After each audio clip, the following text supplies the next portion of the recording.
இந்த பிறப்பு இறப்பு இல்லாதவன் தான் சைவ சமயத்தினுடைய தலைவனாக இருக்கக்கூடிய சிவபெருமான் என்றும், மலையகம், யாழ்ப்பாணம், மட்டக்களப்பு, அம்பாறை இப்படி என்ற ஒரு பிரிவு இல்லை. நாங்கள் மலையகத்தை சார்ந்த சமய அமைப்புகள் கூட போய் வாழ்த்து கூட போட்டுக்கிறார்கள். ஓ, இது நல்லா இருக்கு. சில விளக்கங்கள் தெரியாத காலத்துல இதை நான் வரவேற்றேன். இந்த வரவேற்றனாலதான் இன்னும் என்னுடைய பங்களிப்பு ஒன்று இருந்து கொண்டிருக்கு. அது இன்றையோட அந்த பங்களிப்பு இல்லாமல் போகும். கொண்டு போய் அதை ஆத்துல போட்டு வீசுறதோ இல்லாட்டி போட்டு உடைக்கிறதுலோ எனக்கு ஒரு முரண்பாடு இந்த வருஷத்துல இருந்து வந்திருக்கு. சதுர்த்தி என்று சொல்லப்படுகிற தினம் நிறைய பேருக்கு தெரியும் என்னன்னு சொன்னால் அது விநாயகருடைய பிறந்த தினம் என்றுதான் நிறைய பேர். அதாவது இந்த விநாயகர் சதுர்த்தியை வரவேற்கிறேன். அதாவது அன்றைக்கு விநாயகர் சதுர்த்திக்காக 3 நாள் வச்சு அதை கும்பிடுறது வைக்கிறது எல்லாம் நான் வரவேற்கிறேன். விநாயகர் வந்தது கடவுள், வடநாட்டு கடவுள் முறைகளை நாங்கள் அவ்வாறு பின்பற்றுகிறோமே. மத மாற்றத்தை தடுக்கிறார்கள் என்றால் எங்களுடைய சைவ நெறியில் இருந்து நந்திக்கொள்தான் எங்களுக்கு பிரதானமாக கருதப்படும். பார்த்து பாலும் தெளிதேனும் பாகும் பருப்புமே நாளும் கலந்துனக்கு நான் தருவேன் கோலம் செய் தூங்கக் கரிமுகத்து தூமணியே நீ எனக்கு சங்க தமிழ் மூன்றும் தான். 2 காரணம் இருக்கும். ஒன்றில் உங்களுக்கு உண்மையான முறை தெரியாது, உங்களுக்கு வழிகாட்ட தெரியாது. ஒன்று அப்படி இல்லை என்று சொன்னால் உங்கள் ஓம் நமச்சிவாய இன்பமே சூழ்க எல்லோரும் வாழ்க. இன்றைக்கு எங்களிடம் 2 ஐயாக்கள் கதைக்க வந்திருக்கின்றார்கள். 2 பேரையும் உங்களுக்கு தெரியும். மலையகத்தில் இருக்கிற ஆட்களுக்கு ஒருவருடைய முகத்தை தெரியாத முகமாக இருக்காது. கண்டிப்பாக அவருடைய முகம் தெரியும். மலையகம் மட்டுமில்லை, முகநூலில் இருக்கிற கூடுதலான இலங்கையர்களுக்கு ஐயாவுடைய முகம் தெரியும், இலங்கையை தாண்டியும் தெரியும் என்றதுக்கு மாற்றுக்கிறதுக்கு இடமில்லை. ஐயாவுடைய பேர் என்னன்னு சொன்னால் சித்ரவேல் ரமேஷ் பாபு. ஐயா பிரணவன் அறக்கட்டளை நிறுவனர். அவர் தான் அந்த பிரணவன் அறக்கட்டளையை நிறுவியிருக்கிறார். ஐயா வந்திருக்கின்றார்.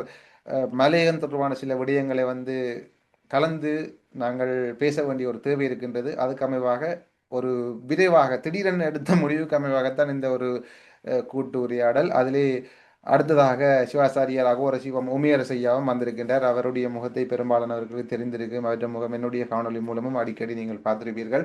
ஐயா வந்திருக்கின்றார். இதிலே முதலாவதாக நாங்கள் எங்கள் சித்ரபாபு ஐயாவிடம் ஒரு முக்கியமான கேள்வி ஒன்றை கேட்கலாம். என்னென்றால், இன்று ஐயா சூம் இணையவழி மூலம் பேசுவதற்கு வந்திருக்கின்றார். ஐயா ஒரு ஆன்மீகவாதி என்றதில் மாற்று கருத்துக்கு இடமில்லை. ஐயா கடந்த காலத்திலே என்னுடைய கருத்துக்கு ஐயாவுக்கு உடன்பாடு இல்லை என்பது உண்மை. ஐயா இவர் என்ன இந்த காணொலி போடுறார் என்று சொல்லி எனக்கு உள்பட்டிகளும் ஐயா எழுதியிருக்கிறார், இப்படி செய்யக்கூடாது என்று சொல்லி சொன்னால் தான் ஐயா. ஆனால் ஐயா தற்பொழுது உண்மையை விளங்கி இருக்கிறார். ஐயா உண்மையை புரிந்திருக்கிறார். எல்லாரும் அப்படித்தானே. இப்ப முன்காலத்திலே நாங்கள் பல பிழைகளை விடுவோம், ஒரு மாதிரி இருப்போம். உண்மை எதிர்ந்ததன் பின்னர் ஓம் இதுதான் உண்மை என்ற ஒரு கட்டம் வந்துவிடும். அதே போல் ஐயா உண்மையை அறிந்திருப்பார்னு நினைக்கின்றேன். ஐயா, உங்களுடைய கருத்து என்ன? முன்பு நீங்கள் பார்த்த அருண் தமிழுக்கும் இப்பொழுது நீங்கள் பேசிக் கொண்டிருக்கும் பொழுது உங்களுக்கு முன்னுக்கு இருக்கும் அருண் தமிழையை நீங்கள் எவ்வாறு பார்க்கிறீர்கள் என்று ஒரு சுருக்கமாக சொல்லிவிடுங்கள். எனக்கு ஞாபகத்து வர்றது எதுண்டா, அதாவது எப்பொருள் யார் யார் வாய் கேட்பினும் அப்பொருள் மெய்ப்பொருள் காண்பது அரிது. இதுதான் என்னுடையது. ஆரம்ப காலத்துல நான் எங்களுடைய சமயத்துல இழிவாக நடந்து கொள்றவர்களோட எனக்கு கொஞ்சம் முரண்பாடு இருந்தது. ஆரம்ப கட்டத்துல நானும் ஆரம்பத்துல பாபாவை கும்பிடுவேன், எல்லா சாமியும் கும்பிட்டுருக்கேன். நான் போயிருக்கிறேன் திருப்பதிக்கு எத்தனையோ தடவை போய் கியூல நின்று சாமி கும்பிட்டுருக்கிறேன். ஒரு தெளிவில்லாத காலம். நான் ஒரு சைவனா இருந்து சபரிமலைக்கு 12 வருடம் போயிருக்கிறேன். இப்படி எல்லாம் போயிருக்கிறோம். அப்போ ஒரு தெளிவு ஏற்பட்டிருக்கு. பரம்பொருள் யார் அப்படின்றது என்றைக்கு தெளிவிட்டதோ அண்டையில இருந்து எங்களுடைய ஒரு நிலை சிவன் தான் அப்படின்ற ஒரு எண்ணம். எங்களை வீட்டை எடுத்தீங்கன்னு சொன்னா எல்லாரும் ஆஞ்சநேயரை தான் கும்பிடுறாங்க. எங்க வீட்டுல குடும்பமே ஆஞ்சநேயருடைய பக்தர்கள். நான் ஆஞ்சநேயரும் ஒரு சிவனுடைய அவர் ஒரு மெய்ப்பொருள், அவ்வளவுதான். எங்களுடைய சிவன் அதுல இருக்கிற சிவனை காண்றோம், அவ்வளவுதான். அதுதான் நாம் பார்க்கிறோம். அப்ப அந்த ஒரு முறையில நீங்கள் சில நேரங்கள்ல போடும்போது எங்களுடைய சமயத்தை இழிவுபடுத்துற மாதிரி இருக்குதோ அப்படின்ற மாதிரி எனக்கு ஒரு எண்ண தோன்றல் இருந்தது. ஆனா அதுக்கப்புறம் பிறகு உங்களுடைய காணொலிகளை முதல்ல தட்டி விட்டுக்கின்றது. நான் பார்க்கறதுல தட்டி விட்டேன். அருண் தமிழோட காணொலியில தட்டுறது. அதுக்கப்புறம் சில காணொலிகளை பார்ப்பேன். ஆனா இது உண்மைதானே, இவர் பேசுறது, இவர் சொல்றது உண்மைதான் அப்படின்ற அளவுக்கு வந்துட்டது. அப்ப வரும்போது இப்ப எனக்குன்னு குருநாதர்கள் இருக்கிறார்கள். இப்ப அவங்களே பேசுவாங்க. இப்ப அருண் தமிழ் சரியா தான் பேசுறார். அந்த ஒரு ஒரு நிலைப்பாட்டுக்கு வந்துட்டாங்க. அப்ப வரும்போது இப்போ நானும் அதுக்கப்புறம் உட்காந்து உண்டை பார்க்கும்போது அப்புறம் உங்களுக்கு ஒரு பதில்கள் சில நேரங்கள்ல அன்னைக்கு உங்களோட யூடியூப் அது வந்து ரொம்ப நாளைக்கு முதல்ல நடந்தது நினைக்கிறேன். இடையில தான் நான் பார்க்க கிடைச்சது அப்பதான். அப்போ இப்போ உங்களை கொஞ்ச நாளா ஃபாலோ பண்ண நான் பார்க்க சிலது எல்லாம் 100% சரி. எனக்கு உங்களுடைய தொடர்பு கொள்ளணும் ஒரு எண்ணம் வந்த காரணம் என்னன்னா அந்த சில அதாவது சமயத்தை பத்தியே தெரியாதவன்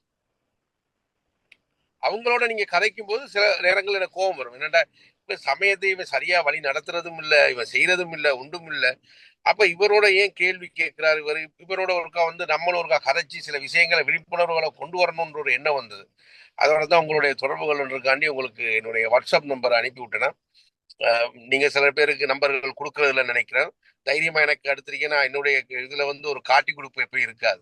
ஒரு நல்ல விஷயத்தை ஒரு ஆள் செய்யறாருன்னு சொன்னால் அவருக்கு துணை நிற்போம ஒழிய அவரை எங்க இருக்காரு வைக்கிறாரு எனக்கு தெரியும். நீங்க சில பேர் அந்த வாய்மொழிகள் எல்லாம் பாப்பாடே அருள்மொழி எங்கடா இருக்கிற நீ வசவா வைக்க அதையும் பார்ப்பேன்.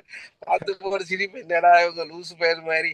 இங்க இலங்கையில ஒரு சின்ன ஒரு ஃபேக் ஐடி ஒன்று போகுது. அந்த சாமி ஐயப்பான்னு சொல்லி போட்டு ஐயப்ப சாமிமார்களை கிளிக்காம ஒருத்தன். அப்ப அவனையே இங்க இருக்கவங்களுக்கு கண்டுபிடிக்காம இருக்கிறாங்க. இவரை எங்க பிடிக்கிறதுன்னு சொல்லி நானும் சிரிக்கிறது லூசு மாதிரி. தங்களோட பிழைகளை திருத்தி கொள்ளாமல் இவங்க இப்படி பண்றாங்களே என்றதான் ஒரு ஆதங்கம் இருந்தது. ஒரு சந்தர்ப்பம் உங்களோட நேரடியா கதைக்கிறதுக்கு நன்றி. சிவா நம்ம மகிழ்ச்சி அவங்களுடைய கருத்துக்கு நீங்கள் புரிஞ்சு கொண்டிருக்கிறீர்கள். சிவருமான் சிவருமான கும்புற நீங்கள் ஐயா சிவருமான் மாயத்தோட்டத்தை உண்மையை அதுக்கு அமைவாக இந்த தற்பொழுது வைரவரை வந்து அதுக்கு ஒரு செய்தியை சொல்றாரு பாத்தீங்களா? சரி, என்னென்றால் இதுல என்னென்றால் ஐயா மலையகத்துல வந்து என்ன சொல்றது, மலையகத்துல இருந்தேன்னு, மட்டக்களப்பில் இருந்தேன்னு, யாழ்ப்பாணத்துல இருந்தேன்னு, வெளிநாட்டுல இருந்தேன்னு, ஈழமணி திருநாட்டை சேர்ந்தவர்கள் அங்க வாழ்ந்தவர்கள், ஈழமணி திருநாட்டை சார்ந்தவர்கள் நாங்க எல்லாம் அங்க வாழாட்டியும் நாங்கள் அங்க பிறந்தாலும் வெளிநாட்டில் ஆனா எங்களோட நாட்டை சார்ந்து எங்களுடைய வாழ்க்கை இருக்கு. நாங்கள் வந்து எங்களை வந்து நீ ஈழத்தமிழன் இல்லை என்று சொல்லிவிட முடியாது. நாங்கள் எங்களுடைய நாடு அதான், எங்களுடைய பிள்ளையும் ஈழமணி திருநாட்டை சார்ந்ததா குழந்தையாகத்தான் எங்களுக்கு இருக்கின்றது. அப்ப அப்படி இருக்கும் பொழுது மலையகம், யாழ்ப்பாணம், மட்டக்களப்பு, அம்பாறை இப்படி என்ற ஒரு பிரிவு இல்லை. நாங்க எல்லாரும் சிவபெருமான் பிள்ளை, நாங்க எல்லாரும் சைவக்காரர் தான். ஆனபடியே தான் நாங்க இந்த இடத்துல சிவனை வேண்டி இந்த இடத்துல இந்த காணொளியில கதைக்கிறதுக்கு வந்திருக்கிறோம். இப்ப அண்மையில வந்து ஐயா ஒரு விநாயகர் சதுர்த்தி ஒன்று நடந்தது. நீங்கள் அறிந்திருப்பீங்கள், காணொளிகளையும் கண்டிருப்பீங்கள். அதுக்கு சில சமய அமைப்புகள், மலையத்தை சார்ந்த சமய அமைப்புகள் கூட போய் வாழ்த்து கூட போட்டுக்கிறார்கள். ஓ இது நல்லா இருக்கு, அப்படி இருக்குன்னு சொல்லியிருக்கிறார்கள். இந்த விநாயகர் சதுர்த்தியை பற்றி உங்களுடைய பார்வை எவ்வாறு இருக்கின்றது? நமச்சிவாய. ஆரம்ப காலத்துல நான் உண்மையை சொல்ல போனா நான் இதை வரவேற்றேன். ஆரம்ப காலத்துல இது எங்களுடைய சில விளக்கங்கள் தெரியாத காலத்துல இதை வந்து நான் வரவேற்றேன். இந்த வரவேற்றனாலதான் இன்னும் என்னுடைய பங்களிப்பு ஒன்று இருந்து கொண்டிருக்கு. அது இன்றையோட அந்த பங்களிப்பு இல்லாமல் போகும் நினைக்கிறேன். கொழும்புல நடக்கிற விழாவில் கூட என்னுடைய பங்களிப்பு இருக்கு. பங்களிப்பு என்றால் ஒரு டொனேஷன் என்னால போகப்படும்.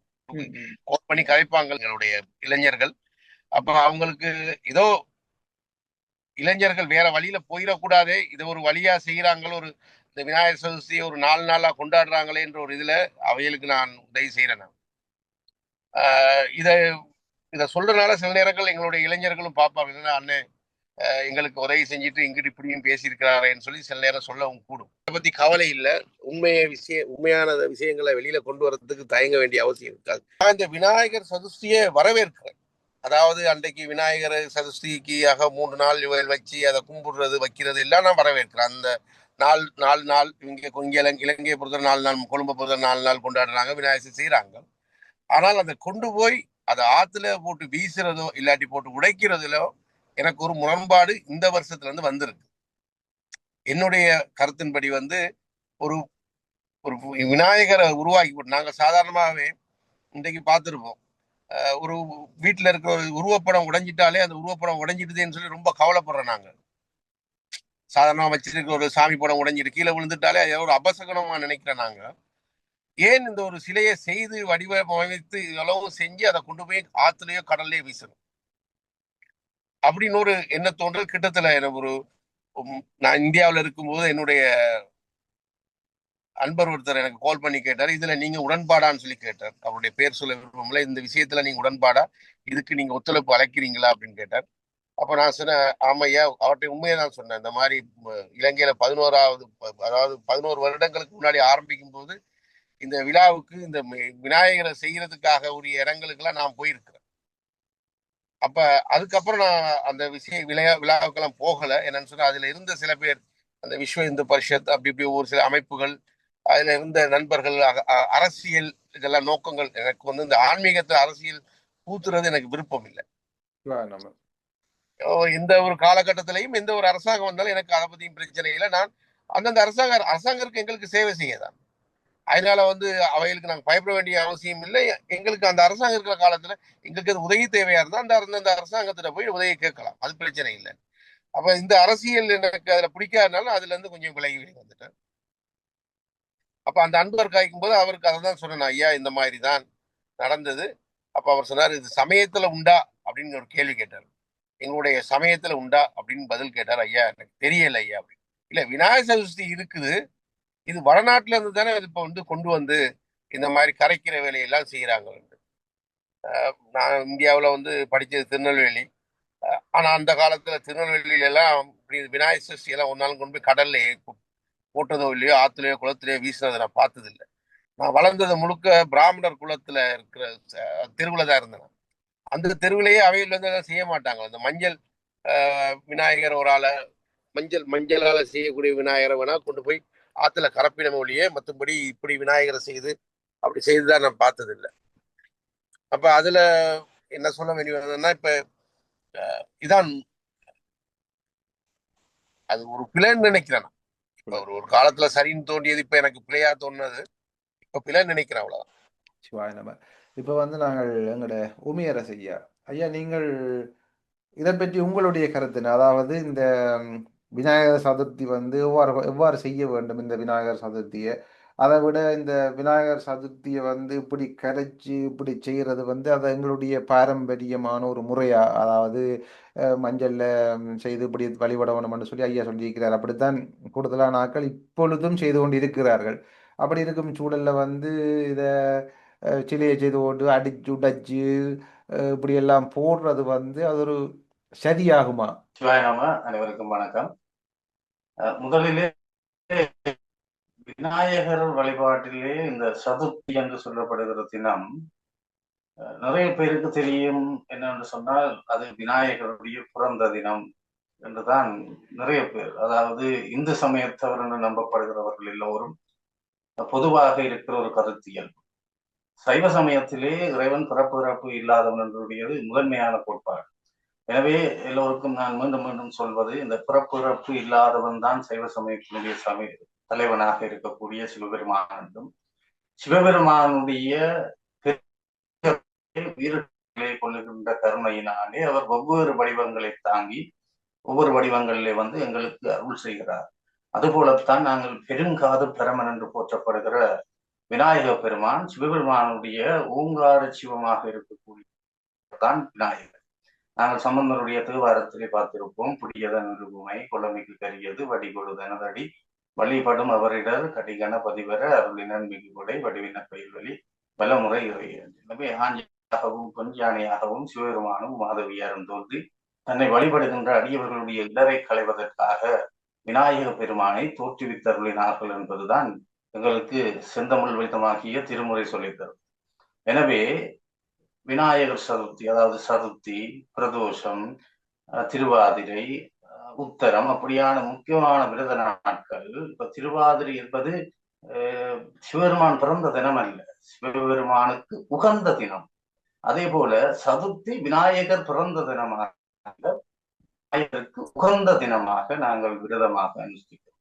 எனவே சைவ சமயத்திலே இன்னும் ஒரு கொள்கை, விநாயகர் வந்ததை கடவுள், வடநாட்டு கடவுள் முறைகளை நாங்கள் அவ்வாறு பின்பற்றுகிறோமே தவிர, திருக்குறளை அழகாக பாடுவார்கள், முத்தமிழ் அடைவினை முற்படு கிரிதனில் முற்படு எழுதிய முதல்வோனே.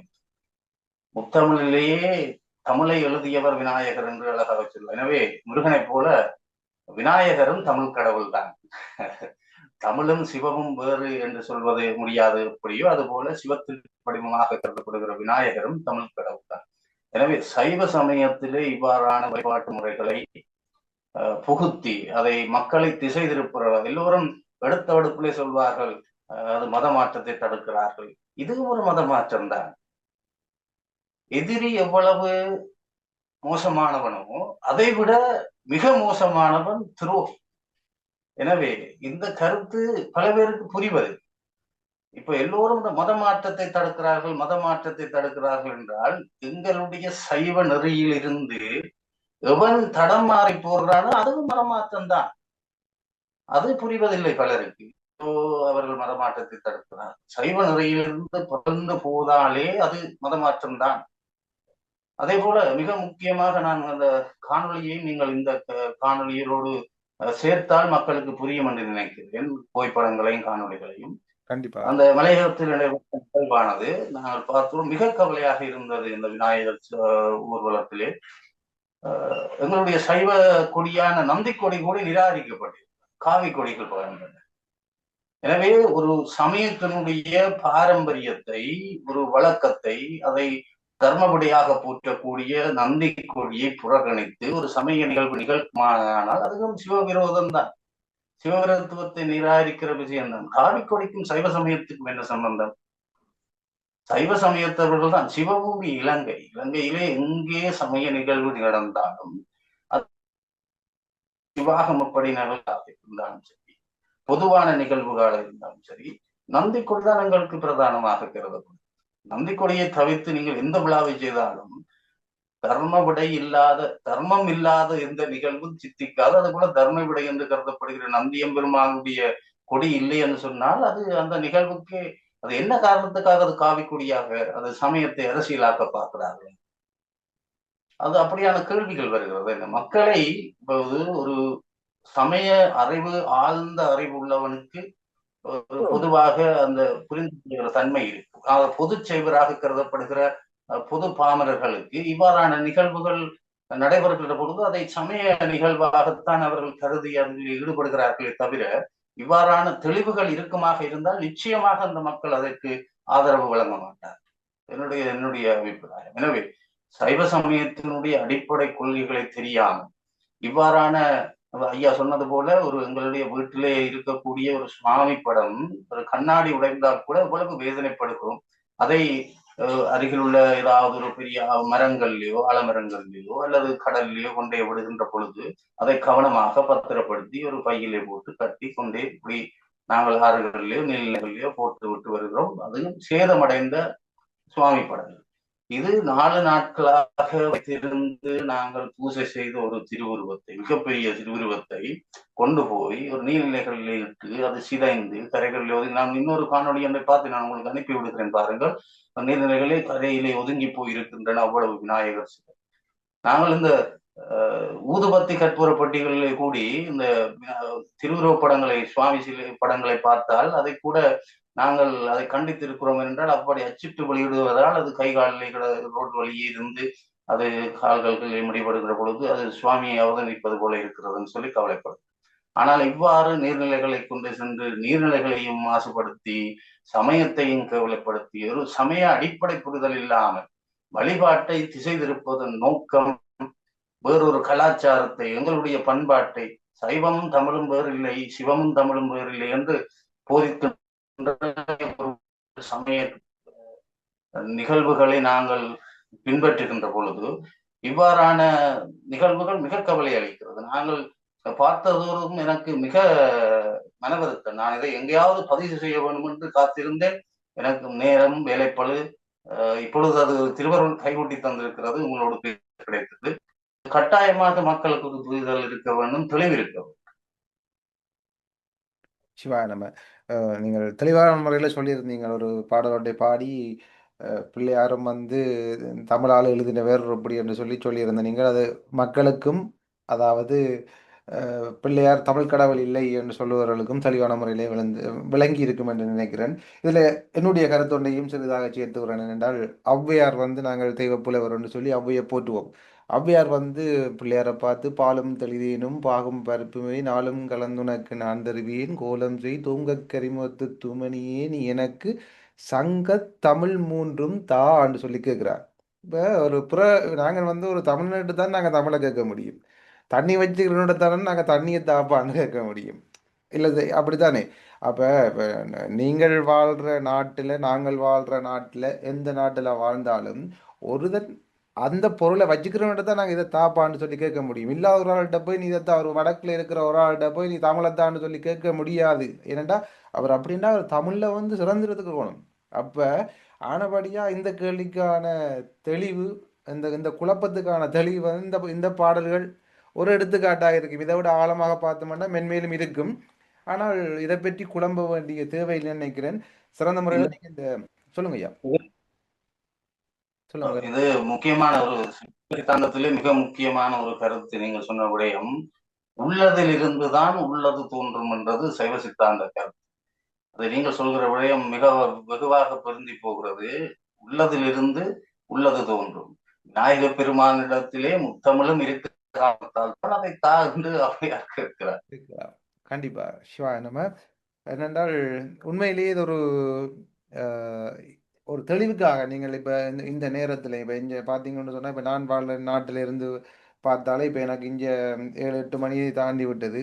அப்படி இருக்கும் பொழுது உங்களுக்கு இந்த இந்த இரவு பொழுதிலே நீங்கள் இருவரும் சைவத்துக்காகவும் நெறிமுறைகள் வந்து வலுவாமல் அனைத்தும் சரியாக இருக்க வேண்டும்ன்றதுக்காண்டி உங்களுடைய நேரங்களை ஒதுக்கி நீங்கள் இந்த செய்தியை வந்து சொல்லியிருக்கிறீர்கள். உண்மையிலேயே போற்றுதலுக்குரியது, பாராட்டுறதுக்கு இதில் ஒன்றுமில்லை, போற்றுதலுக்குரியது. ஏனென்று சொன்னால் எங்களுடைய சமயத்தில் இருக்கின்ற பல குருமார் இருக்கிறார்கள். எங்களுடைய சமய குருமார்கள் என்று சொல்லி பல குருமார்கள் இருக்கின்றார்கள். அவர்கள் இது உங்களுடைய கருத்தில் என்னுடைய கருத்து உங்களுடைய கருத்தாக இருக்காது. என்னுடைய கருத்தை நான் இந்த இடத்துல பதிவு செய்கின்றேன்.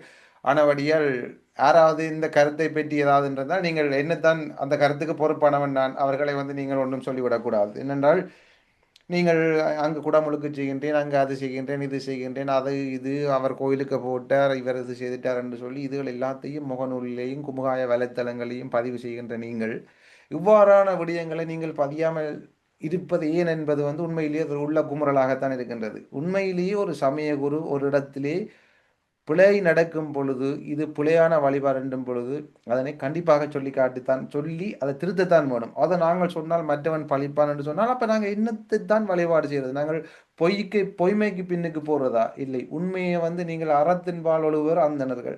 ஆனபடியாக நீங்கள் அறவழியை போதிக்க வேண்டும். நீங்கள் எல்லோரும் முன்னுக்கு வர வேண்டும். ஒன்றில் நீங்கள் இதுக்கு வருகிறீர்கள் என்று சொன்னால் 2 காரணம் இருக்கும். ஒன்றில் உங்களுக்கு உண்மையான முறை தெரியாது, உங்களுக்கு வழிகாட்ட தெரியாது ஒன்று. அப்படி இல்லை என்று சொன்னால் உங்களுக்கு மாமா மச்சான் மருமோன் அவன் இவன் சொந்தக்காரர் அங்கே பொண்ணெடுத்தால் இங்கே பொண்ணெடுத்தால் அவரை பற்றி குறையாக கழித்தால் இங்கே இது அங்கே குடமுழுக்கு அவர் கூப்பிட மாட்டார், அங்கே கிரியைக்கு ஜாகத்துக்கு கூப்பிட மாட்டார். இப்படி ஒரு சூழல் உங்களை தடுக்கலாம். ஆனால் இது இறைபணி. இது உங்களுடைய குடும்ப பணியோ அல்லது புற பணியோ அல்ல, இது இறைபணி. இறைபணியை செய்கின்றீர்கள். நீங்கள் செய்யும் இறைபணிக்கு இறைவனை அருட்கொடையை தருவதைப் போல் உங்களுக்கான வருவாயை உங்களுக்கு வாழ்வாதாரத்தை இறைவன் தருகின்றார். அதுக்காவது ஒரு நன்றியாக இருந்து இந்த சமயத்தை வந்து நலிவடைய விடாமல் பாதுகாக்க வேண்டிய பொறுப்பு அனைவருக்கும் இருக்கு. அதிலே குருவென்று இருக்கும் நீங்கள் உண்மையிலேயே இதுக்கு மிக மிக முக்கியம் கொடுக்க வேண்டும். நீங்கள் சைவ சமயத்தை குருவென்று சொல்லவே உங்களுக்கு வெக்கம். சைவ சமயத்திலிருந்து சைவ சமயத்தை பெற்று சைவ சமய கிரிகள் செய்து சைவ சமய மக்களிடம் தான் உங்களுடைய கிரிகளை செய்து நீங்கள் வாழ்வாதாரத்தை போக்கிக் கொண்டிருந்த பொழுது உங்களுக்கு சைவம் என்று சொல்லவே உங்களுக்கு உடம்பெல்லாம் கூசுவதைப் போல் தான் பல இடத்திலே உணர முடிகின்றது. ஆகையினால் நீங்கள் உணர வேண்டும். அதுக்கு பிறகு நீங்கள் மதம் மாற்றுகின்றான், அது செய்கின்றான், இது செய்கின்றான், மதம் மாறுகின்ற காரணத்தை இங்கே வச்சு கொண்டு நாங்கள் பிறரிடம் தேடக்கூடாது. ஆகையினால் இதை பற்றி சிந்திக்க வேண்டும். வேறு ஐயாக்கள் நீங்கள் வேற இதை பற்றி நடந்த இந்த இது தொடர்பான கருத்து நீங்கள் ஏதாவது சொல்ல விரும்புகிறீங்களா?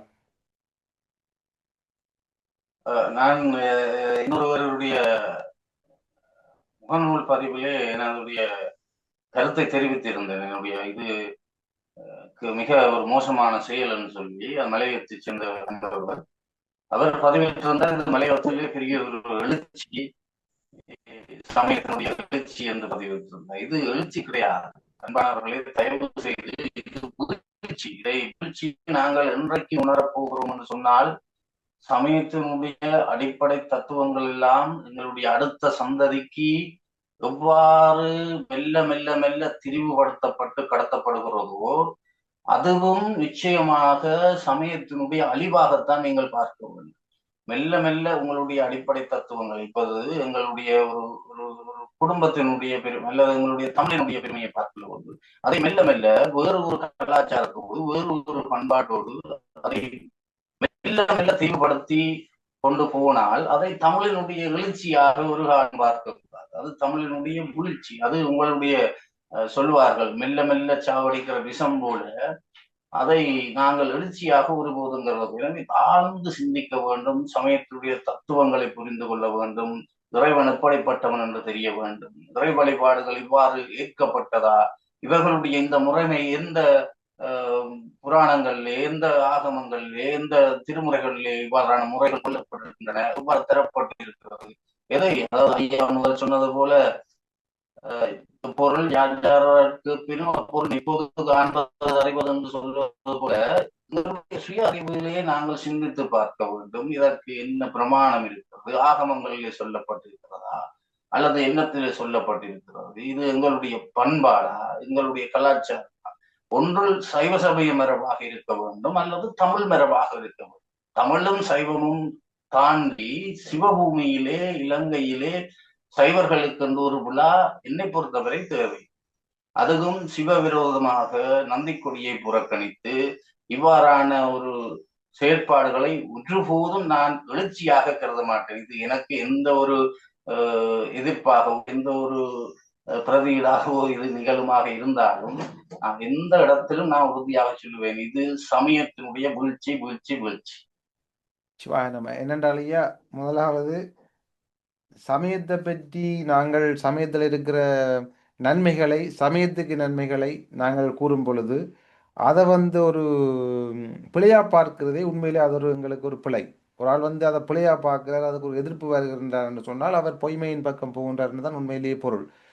அதில் மாற்றுக்கிறது கிடமில்லை. நீங்கள் இப்போ இதில் உங்களுடைய நேரத்தை ஒதுக்கி நீங்கள் இதில் சொல்கிறது, நீங்கள் இந்த கருத்தை சொல்கிறதுக்கோ அல்லது சித்திரவேல் ரமேஷ் பாபு ஐயா இந்த கருத்தை சொல்கிறதுக்கோ நான் பணம் கொடுக்கவும் இல்லை, எவரும் பணம் கொடுக்கவும் இல்லை, நீங்கள் அதுக்காக பேசவும் இல்லை. நீங்கள் சமயத்தின் நன்மை கருதித்தான் பேசுகின்றீர்கள். உங்களுடைய கருத்துக்கு எதிர்கருத்து இருந்தால் கண்டிப்பாக அதுக்கு தொடர்புடையவர்கள் அதனை விளங்கப்படுத்தலாம். யாரும் இதை எப்படி செய்யலாம், இங்கு இதண்டலாம் என்று சொல்லி யாருக்கும் உரிமை இருக்கின்றது. ஏனென்றால் இது ஒரு பொது விடயம். ஒரு பொது இடத்திலே ஒரு ஒரு அரசியல்வாதியோ அல்லது ஒரு குருவோ அல்லது எந்த ஒருவர் ஒரு பொது விடயத்திலே தலையிட்டு அவர் ஒரு விடயத்திலே பயணித்து கொண்டிருக்கின்றார் என்று சொன்னார், மக்களுக்குள் மக்களாக, மக்களில் ஒருவராக, மக்களுக்கு முன்மாதிரியாக தான் திகழ வேண்டும் என்று சொல்லி ஒருவர் இருக்கின்றார் என்று சொன்னால் அவர் இது நீங்கள் இவ்வாறு கதைக்கக்கூடாது, எங்களை பற்றி பேசக்கூடாது, நான் தனிப்பட்ட மனிதன், எனக்கு வாழ்க்கை இருக்கின்றது, எனக்கு குடும்பம் இருக்கு, எனக்கு மன உளைச்சல், இவ்வாறான கருத்துகளுக்கு இடமில்லை. ஏனென்றால் இது எல்லாத்தையும் தாண்டி தான் ஒரு பொதுப்பணிக்கு வர வேண்டும்.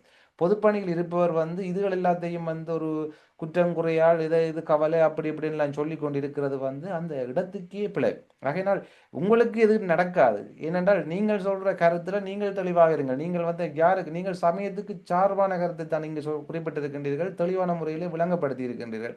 ஆக உங்களே அவ்வாறு ஒருவர் செய்ய வேண்டும் என்று நினைத்தால் அவர் அது சிவனுக்கு இரண்டகம் செய்பவர் தான் நான் பார்க்கிறேன். சிவனுக்கு இரண்டகம் செய்பவர்களை சிவருமானே பார்த்து கொள்ளுவார். அதிலே மாற்று கருத்துக்கு இடமில்லை. அது என்னன்னு சொல்றது, அது என்னுடைய செயலோ என்னுடைய இதென்று என்னுடைய வாயால் சொல்லக்கூடாது. ஆனால் கடந்த காலத்திலே இப்படி என்று சொல்லி சாவம்பிட்ட ஆக்கள்ல இருந்து அப்படி இப்படி சொல்லி வந்த ஆக்கள்ல இருந்து அனைவருக்கும் சிவபெருமான் அனைத்தையும் உணர்த்தி இருக்கின்றார், காட்டியிருக்கின்றார்.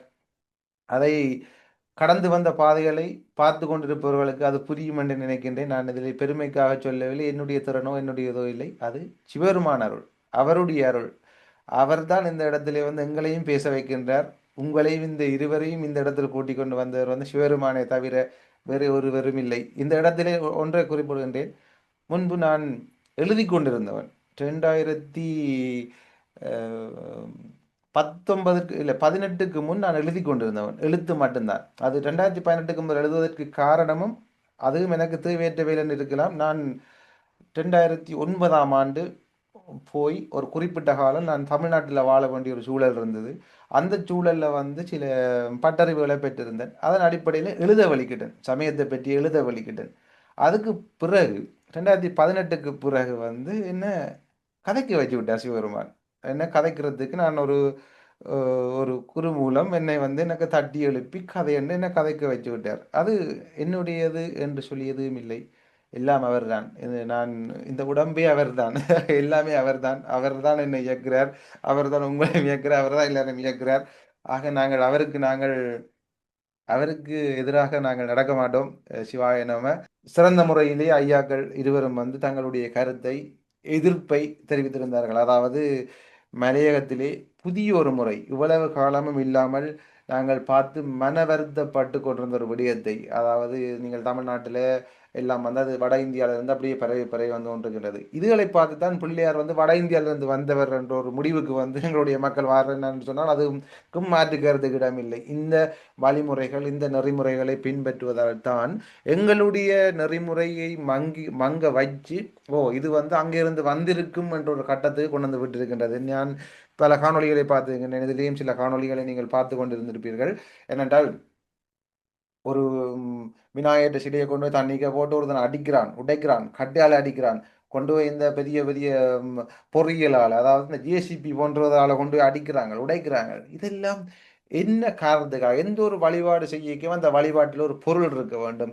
என்ன சேவைக்கு செய்யறோம்ன்றதுக்கான அதுக்கு ஒரு தத்துவம் இருக்க வேண்டும். ஒரு தத்துவம் இல்லாமல் ஒரு அடிச்சு உடைச்சு இப்படி இல்லாமல் அதுவும் ஒரு கடவுளா வழிபடுறதை கொண்டு இப்படி அடிச்சு உடைக்கிறது எல்லாம் வந்து ஒரு நல்லதில்லை.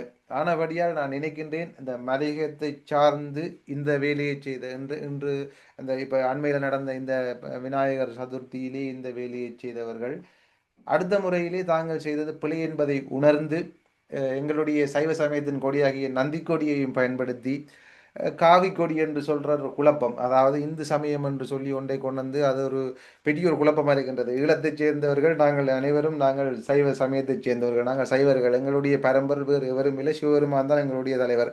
இதை வந்து மறுக்கிறவர் வந்து உண்மையிலே அவரை பற்றி நாங்கள் சிந்திக்க வேண்டிய இடத்தில் தான் நாங்கள் இருக்கின்றோம். இதை மறுத்து இல்லை நாங்கள் சைவம் இல்லை நாங்கள் இந்து என்று சொல்லி அடையாளப்படுத்த வேண்டிய ஒரு தேவை ஈழமணி திருநாட்டை பொறுத்த அளவிலே இல்லை. ஏனென்றால் நாங்கள் எல்லோரும் சைவர்கள் நாங்கள் எங்களை சைவர்கள் என்று அடையாளப்படுத்துவோம். நாங்கள் அடையாளப்படுத்துவதை மற்றவர்கள் எதிர்க்க வேண்டிய தேவையில்லை. அவ்வாறு அவர்கள் எதிர்த்தால் அவர்களுக்கு வேறு ஏதோ இருக்கின்றதான் பொருள். ஆகையினால் உங்களை அனைவருக்கும், பார்த்து கொண்டிருக்கும் உறவுகள் அனைவருக்கும் விளங்கியிருக்கும், புரிந்திருப்பீர்கள்.